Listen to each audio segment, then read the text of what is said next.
And right there in May, she tried to divert away from the Chinese Communist Party. Oh, it's a diversion right now to see where it came from. No, we've been one to say this pandemic is serious and you have to get all over it. But you've got to go back to the source material. Jack, I know you've got one more question, but I just want to ask Dr. Yan. I want to bring her back in.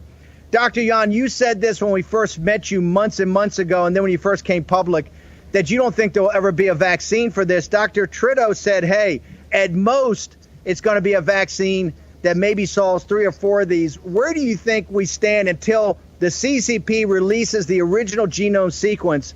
Do you think we'll ever get a vaccine?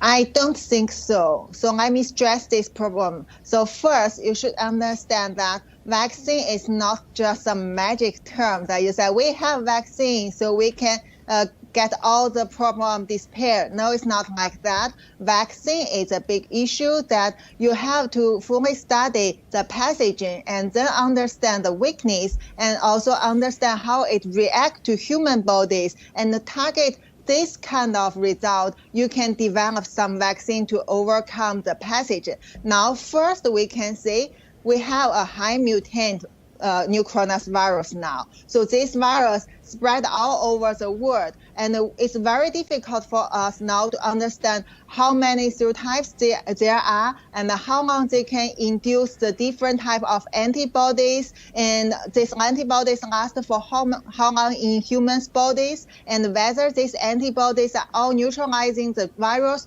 or just some antibody who does just work as partially protection or even no help for human bodies. We don't know all these answers. And also the other thing is back to the early stage of this outbreak, from December to January to later, China government, we have a lot of patients, right? Thousands, but they first hide the numbers of cases, and also they don't provide the genome sequence to the world.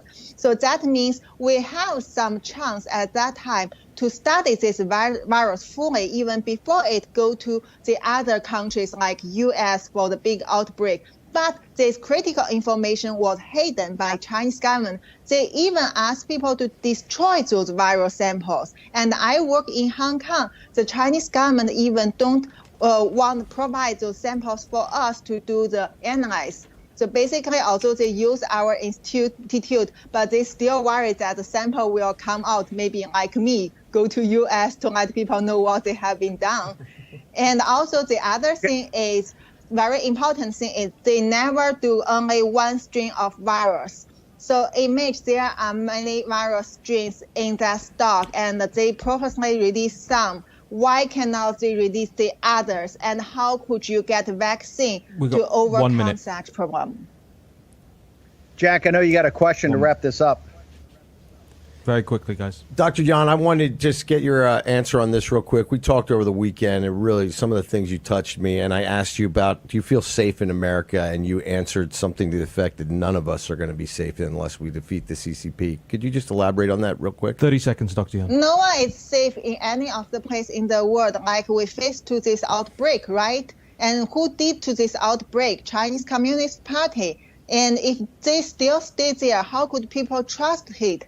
How could people let it stay there and feel we are safe just because we are not in mainland China or not in Hong Kong? Again, this is still common sense. You cannot trust them, so you cannot feel safe because they want to control you.